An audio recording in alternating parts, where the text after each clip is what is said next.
Hello friends, S के career academy में आपका स्वागत है। आज हम पढ़ेंगे क्लास 12 की फिजिक्स, जिसमें पढ़ेंगे चैप्टर नंबर 5 का तुल्य धारावाही प्रणालिका की भांति क्षण चुंबक। मतलब जो धारावाही प्रणालिका होती है वो एक चुंबक की भांति कार्य करती है। इसके बारे में पढ़ेंगे। सबसे पहले देखेंगे कि धारावाही प्रणालिका होती है वो किस आकार की होती है। तो देखेंगे, अगर कोई भी तार कुंडली के रूप में लपेट दिया जाए, अगर किसी भी तार की कुंडली बना दी जाए और उसमें धारा प्रवाहित कर दी जाए तो वह एक क्षण चुंबक की भांति कार्य करेगी।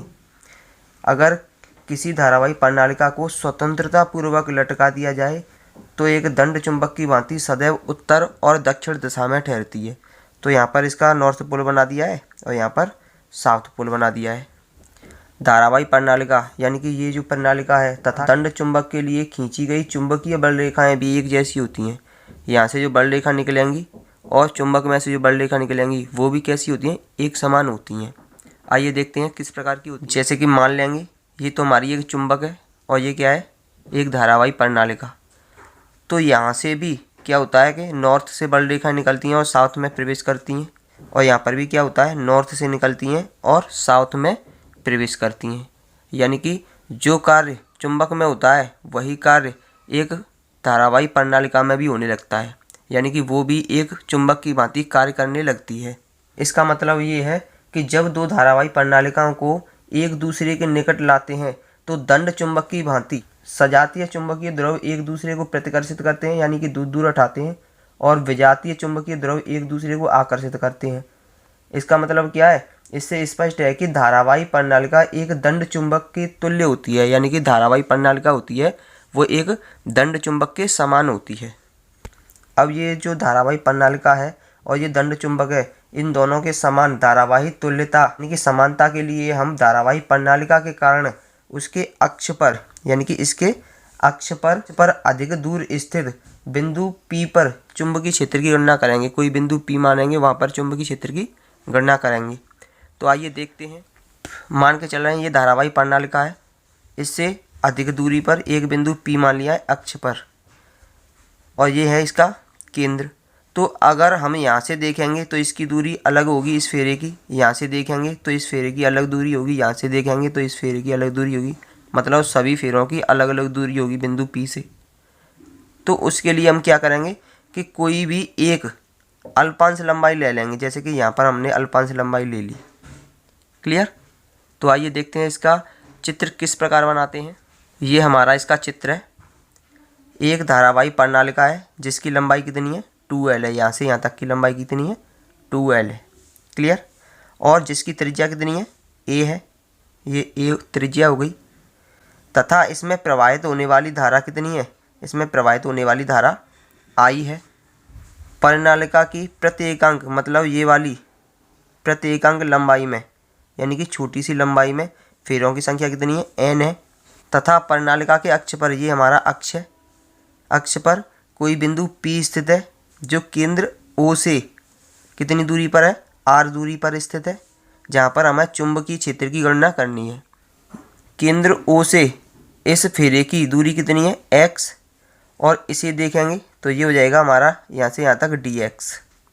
क्लियर?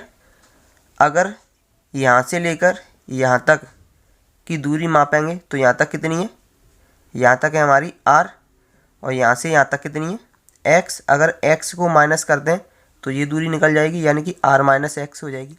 माना धारावाही प्रणालिका जिसकी लंबाई 2L है, एक धारावाही प्रणालिका है जिसकी लंबाई कितनी है, 2L है, जिसकी त्रिज्या A है। त्रिज्या कितनी है इसकी, यहाँ से यहाँ तक की दूरी कितनी है, ये A है। तथा इसमें प्रवाहित होने वाली धारा कितनी है, I है। प्रणालिका की प्रत्येकांक लंबाई में फेरों की संख्या कितनी है, N है। प्रत्येकांक मतलब यहाँ से इस यहाँ तक प्रणालिका के अक्ष पर उसके केंद्र से R दूरी पर स्थित बिंदु P है। प्रणालिका के अक्ष पर, ये अक्ष है, उसके केंद्र से R दूरी पर यानी यहाँ से यहाँ तक की दूरी, यानी कि केंद्र से R दूरी पर स्थित कोई बिंदु P है जहाँ पर हमें चुंबकीय क्षेत्र ज्ञात करना है। आइए देखते हैं इसका डेरिवेशन किस प्रकार करेंगे। तो सबसे पहले लिखेंगे, माना एकांक लंबाई में फेरों की संख्या कितनी है, N है। फेरों की संख्या कितनी है, N है। क्लियर? एकांक लंबाई में फेरों की संख्या कितनी है, n है, और dx मोटाई में फेरों की संख्या कितनी होगी, n dx। तो लिखेंगे dx मोटाई में फेरों की संख्या कितनी होगी, n dx होगी। क्लियर।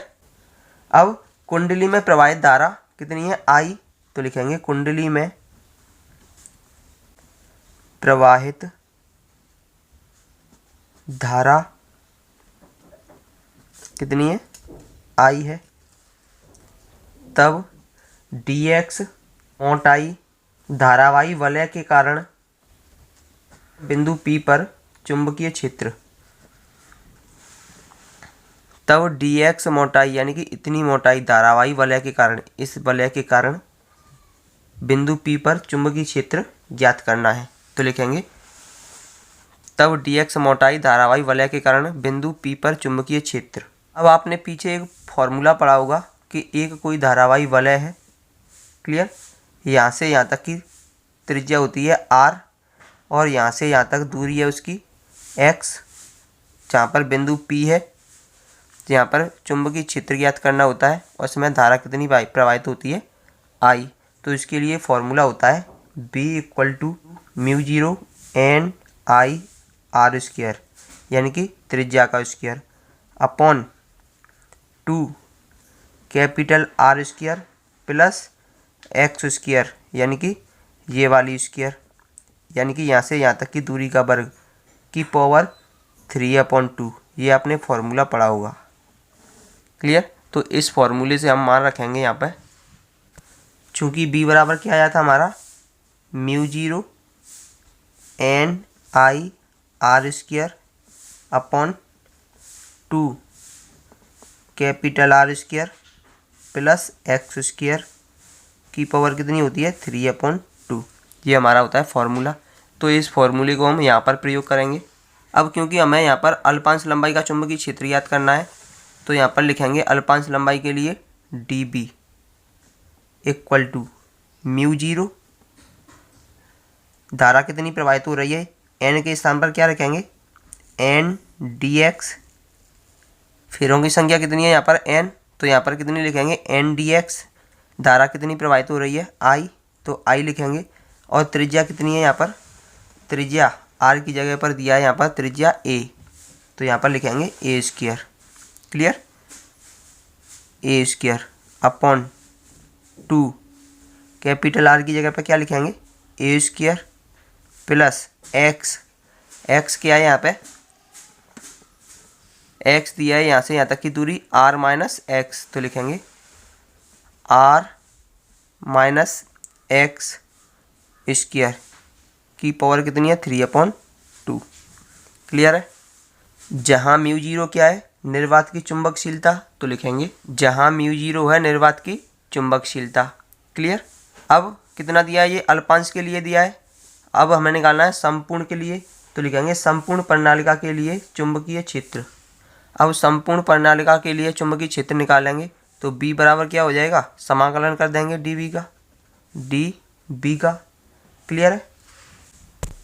और इसकी लिमिट हो जाएगी, लिमिट क्या हो जाएगी, अब क्योंकि हमें संपूर्ण धारावाही प्रणालिका के लिए निकालना है, तो यहाँ से यहाँ तक की दूरी कितनी है, 2L। मध्य बिंदु से यहाँ तक दूरी कितनी है, -KL, क्योंकि चतुर्थांश में लेफ्ट हैंड में कैसी होती है, माइनस की वैल्यू होती है और राइट हैंड में प्लस की वैल्यू होती है। अब क्योंकि यहाँ से यहाँ तक क्या प्रणालिका का चुंबकीय क्षेत्र निकालना है, तो -L से लेकर +L तक इसकी लिमिट हो जाएगी। तो यहाँ पर लिखेंगे -L से लेकर +L तक। अब ये हो जाएगा B = लिमिट होगी -L से लेकर +L तक, और dB की वैल्यू कितनी है, dB की वैल्यू है μ0 n dx I a² upon 2 a² plus r - x का होल स्क्वायर की पावर कितनी है, 3/2। क्लियर है। अब यहाँ पर देखेंगे कि जो हमारी r है वो x से बहुत बड़ी है और r है वो a से भी बहुत बड़ी है, यानी कि ये क्या है, अल्पांश दूरी है। अल्पांश दूरी है तो इनको नगण्य मान लेंगे, इसको भी क्या मान लेंगे, नगण्य, और इसको भी क्या मान लेंगे, नगण्य, यानी कि 0 के बराबर मान लेंगे। तो ये हो जाएगा b इक्वल टू -l से लेकर प्लस की l तक लिमिट हो जाएगी mu 0 n dx i a square upon 2। ये नगण्य हो गया, यानी कि ये 0 हो गया, ये भी नगण्य हो गया तो ये भी 0 हो गया, तो ये क्या हो जाएगा, r स्क्वायर की पावर कितनी है, 3/2। क्लियर। अब ये हो जाएगा b इक्वल टू लिमिट होगी -l से लेकर प्लस की l तक mu 0 n dx i a square upon 2 से 2 कैंसिल हो जाएगा, तो यहाँ पर बचेगा 2r की पावर 3। क्लियर। अब यहाँ से जो भी कांस्टेंट है वो बाहर निकल जाएगा, यानी कि म्यू 0 बाहर निकल जाएगा, n बाहर निकल जाएगा, i बाहर निकल जाएगा और a स्क्वायर भी बाहर निकल जाएगा, और नीचे से 2r स्क्वायर भी बाहर निकल जाएगा। तो लिमिट होगी -l से लेकर प्लस की l तक, अंदर बचेगा dx। क्लियर। अब x से सापेक्ष यहाँ पर 1 बचेगा, इसका इंटीग्रेशन करेंगे तो ये हो जाएगा b equal to mu 0 n i a square upon r q. और इसका इंटीग्रेशन करेंगे 1 का तो क्या होगा, x लिमिट कितनी है, -l से लेकर प्लस की l तक। क्लियर है। तो ये हो जाएगा b equal to mu 0 n i a square upon 2r q. इसकी लिमिट रखेंगे तो सबसे पहले upper limit minus lower limit -2l। Clear. तो ये हो जाएगा b equal to mu 0 n i a square upon 2r q. Minus से माइनस क्या हो जाएगा, प्लस, तो ये हो जाएगा 2l। क्लियर। तो ये हो जाएगा b equal to mu 0 n i a square into 2l upon 2r q. यहाँ पर हम 2 पाई का ऊपर मल्टीप्लाई कर देंगे और 2 पाई का कर देंगे नीचे। तो ये हो जाएगा b इक्वल टू म्यू 0 और 2 2 या 4 पाई हो जाएगा। क्लियर है। और ये हो जाएगा n इंटू 2l, एक जगह पे लिख देंगे। क्लियर है। और क्या बचेगा, i बचेगा, तो i लिख देंगे, और ये हो जाएगा पाई a स्क्वायर, तो लिखेंगे पाई a स्क्वायर, इसे अलग लिख देंगे। क्लियर। अपॉन नीचे क्या बचेगा, आर क्यू, तो ये आर क्यू हो गया। तो ये हो जाएगा, तो यहाँ पर लिखेंगे जहाँ n इंटू 2l, यानी कि इस 2l का मतलब क्या है, परिनालिका की लंबाई इंटू n, यानी कि फेरों की संख्या। तो जहाँ पर n इंटू 2l क्या है, परिनालिका में फेरों की संख्या, तो लिखेंगे परिनालिका में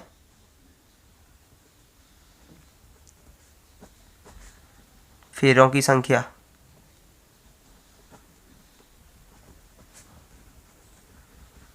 इसे हम कैपिटल N से व्यक्त करेंगे। क्लियर। और पाई a स्क्वायर, ये क्या है, यहाँ पर त्रिज्या है, क्या है, त्रिज्या मतलब पाई r स्क्वायर। तो ये क्या हो गया, वृत्त का क्षेत्रफल, यानी कि ये क्या होगा, क्षेत्रफल, यानी a से व्यक्त करेंगे इसे। तो ये हो जाएगा b equal to mu 0 upon 4 pi. इसकी जगह पे क्या लिखेंगे, कैपिटल N लिखेंगे, तो लिखेंगे n, i अपनी जगह पर, इसकी जगह पर capital A upon r q. Clear. अब क्योंकि हम जानते हैं कि n i a equal to क्या होता है, कैपिटल M, जो चुंबक का द्विध्रुव आघूर्ण होता है, तो लिखेंगे चुंबक का द्विध्रुव आघूर्ण। तो ये हो जाएगा b equal to mu 0 upon 4 pi. Sorry, यहाँ पर ये वाला 2 रह गया, 2, तो ये क्या हो जाएगा, 2 हो जाएगा। तो इसे लिखेंगे 2, और इसकी जगह पर क्या लिखेंगे, capital M upon r q. Clear. तो लिखेंगे यही है चुंबकीय क्षेत्र का व्यंजक।